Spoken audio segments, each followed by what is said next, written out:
Hi there, I'm Richard from Burning Spears. Today I'm going to be doing a little short video on the basic startup of a Kamado Joe or Kamado style grill and the absolute essentials that will mean success or failure. So stay tuned, have a look, and hopefully it helps. With the Kamado Joe and most Kamado style ceramic grills, they're fairly similar. Some are oval, some are rectangular. They look like flower pots, but these little pepper pots are quite well known. Sort of the, in my opinion, the better manufacturers are Kamado Joe and Big Green Egg. So I will run through the Kamado Joe setup, how to ash clean and start your fire so that you can guarantee your cook. So you have your top vent, or in Kamado Joe, the control tower, and then you have the bottom vent. In the bottom vent you have an ash collection system, a little basket like that, and through there you have holes for airflow through. Airflow being your number one friend with fire. You have to feed a fire with oxygen for it to burn. So we have the latch. Kamado Joe's patented airlift hinge system makes this a breeze to use. Other ones just have springs and it's either opened or closed. You don't often find units that can perform such marvels like the Kamado Joe. Okay, so we're going to go through the startup on this. Basically you just remove. Now if you shut off your Kamado Joe properly the last time, you will have residual charcoal in there because you snuff the fire out so quickly that you will have some fuel left, making them even more economical than they are already with the ceramic properties that they have. So as I've mentioned, airflow is your number one priority to guarantee for an efficient fire. A fire that is controlled and doesn't run away or snuff out. You need good, consistent airflow, and we'll just go through a few tips to maintain that. So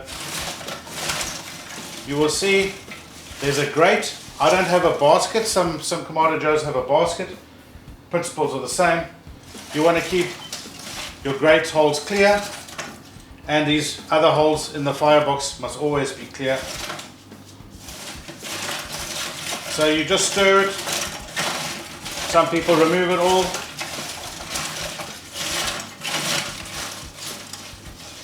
Now of course there's many ways to skin a cat,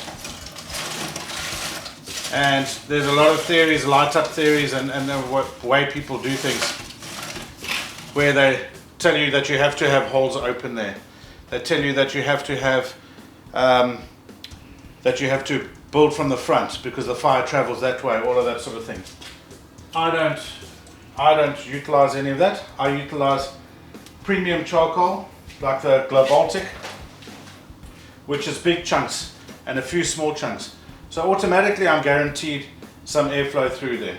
So I would just basically push it all up there, knowing that everything's clean, all the fine dust and ash has gone. Then I'm going to be smoking a beef rib today. I'll do a thing on a bit on wood chunks and utilizing that, but you'll just see me placing them. I won't talk too much about those at the moment. Using wood chunks, this is whiskey oak barrels, so it's oak smoke for the beef rib I'm going to be doing for a video today. So by having your wood inside and in chunk form, it heats up and gives you clean smoke essentially. But anyway, let me not digress into that too much.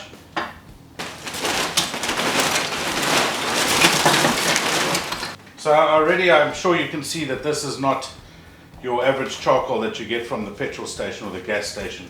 This is something way much more serious and sexy at the same time. So again, like I'm saying, with the big chunks, you've got a lot of air travel through.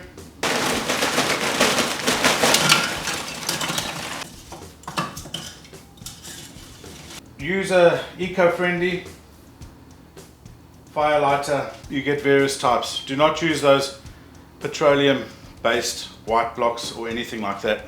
So I'm going to use one for today because I'm cooking indirect, I'm cooking low and slow, I'm not in a rush. I want to get up to a stable temperature. I want to make sure I've got clean smoke. So I'm just going to use one today. I generally only use one anyway, except during midweek when I'm in a rush and I want to bank the coals up and get cooking quickly, then I'll put two on that banked group of coals. I'll light up with two. You do not use a chimney starter on a Kamado style grill unless you're going to be in a rush to do a hot, searingly hot fast cook, but I believe you can achieve as good a results just by following this normal practice. So you'll wait for this to burn down. All you want is a couple of edges to have caught. The natural air convection will do the rest for you.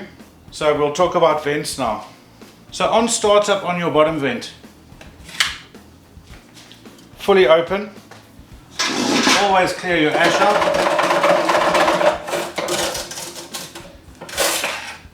because that'll build up and choke off your air supply through. Alright, so that's fully open, clear, our airflow is clear. So the top vent or control tower is great because you can cook in the rain with this, as opposed to the daisy wheel style with holes around it. And it's quite nice and controllable. Generally it's got nice 4 white lines on. Unfortunately I use this so much they disappeared a long time ago. But it's important to keep these clean so that your airflow is guaranteed and you can achieve consistent results.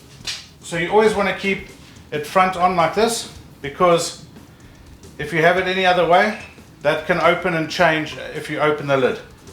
And on your startup, you can either start up with this full open, or you can start up with this fully open.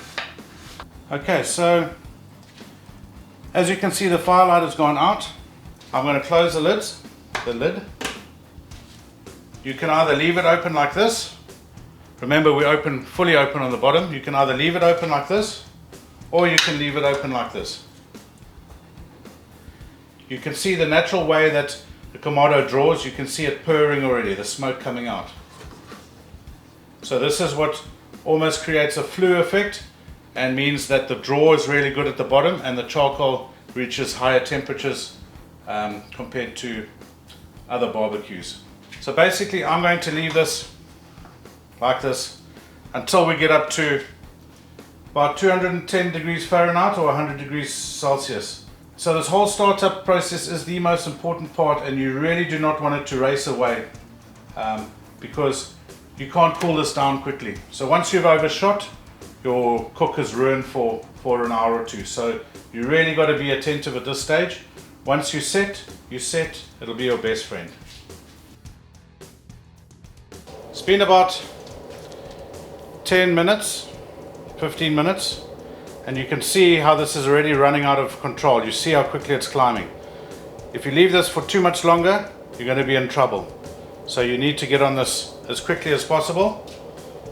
So you half shut your top and bottom vent, and we're not at true heat yet, because as you can feel, I'm putting my hands on this, it's still cold, but the coals are really starting to go. So you want to limit that, pull them back a little bit. And then what I'm going to do is I'm going to put in the grills.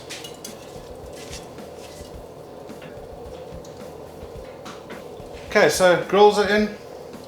I'm going to close again. And now we start stabilizing and pulling back. So watching very closely. I'm going to stick with this. Often, against my own advice, I will walk off, go chop something, go get too many beers instead of just running for one and getting back as soon as possible. I'll get back and we passed the temperature, the desired temperature that we're looking for. My set temperature that I always stabilize at is 125 degrees Celsius or 250 degrees Fahrenheit, which is the golden temperature for low and slow cooking, smoking, etc., etc. You can see the smoke is still dirty, it's still acrid, eventually, once everything heats up correctly and we approach that, and it sits and stabilizes at the 125, 250 Fahrenheit mark, the smoke will become cleaner, it'll become sweeter on the nose, it won't be so acrid, it won't be so burning. And clean smoke is what you want to achieve. You do not put meat into an environment like this. That's why I'm always so against chips, wood chips and wet wood chips. I'm always against using those. Fine for bacon where you have a short amount of time to get some smoke on, but in this environment you want nice clean smoke. So as you can see, it raged past 150. Now that I put the grill in and I pegged the vents back, it's stabilized it and it's dropping. So now it's more under control. So what I can do now, and I will do just to make life easier for myself, is I'm going to go to the settings that I know for about 125 low and slow. So I'm starting to warm up there nicely, so I know the fire is not going to go out at this stage. The fire is live. I'm not going to kill it unless I fully close every vent. So I'm going to set the bottom vent to about 1 inch open. You'll often hear a finger's width. I don't know about you, but I've got quite thick fingers. So go on 1 inch, 25 mil, maybe slightly more by a couple of millimeters. But I know by doing that and then closing, normally I think it's on around the first white mark when you can actually see your white marks. Closing there, and that triangle is open only about that much. Hope you can see that on there on both sides. So for me now, I know that I don't need to panic. It's not going to race away. Now I can go and do some stuff. It's going to come up to 125, and then I'm going to tweak it and stabilize it. Once you've set this, the bottom vent, you do not touch the bottom vent. You do your micro adjustments here, and again I need to emphasize the word micro. You can go from with this vent setting, and you open this, you can go up to 150, 160, maybe even 180, depending on the bottom. But you adjust here, and no major adjustments. Be patient. Leave the bottom alone. Use the top, and you'll be fine. Once you've got the temperature stabilized at 125 for 20-30 minutes, you can trust the process. Then you can put your meat in, and you will know that by closing it, you might get spikes and dips initially because you've had the lid too much open, or open for too long and too much oxygen's gone in. Then you can have a spike in your temperature, or when you put a big piece of cold meat in there, your temperature drops. But if your settings are good and your fire was stable, you can just relax and trust the process. It'll come up slowly and it'll sit and operate. You might just need to make minor tweaks after 10 or 15 minutes, but try and trust it, and you'll win every time. Okay guys, so that is my way of conducting the most important part or stage of your cook. On a Kamado Joe, like I've said, if you go past the temperature, if you shoot past, your cook is possibly ruined, or it's certainly delayed by an hour or two. So take your time, watch it like a hawk, peg it back, close your vents, get them half closed, close them a little bit more, get them close to where they should be. Then you start stabilizing your temperatures. Stabilize at a temperature, especially for instance like low and slow, you want to stabilize at 125. Generally with most of my cooks, I stabilize there first and I wait till everything gets heated and all that, and then I'll make adjustments, and I'll know the fire is not going to be ravenous. So by keeping the bottom vent a finger or 1 inch or thereabouts open only, you're only feeding the fire a certain amount of oxygen.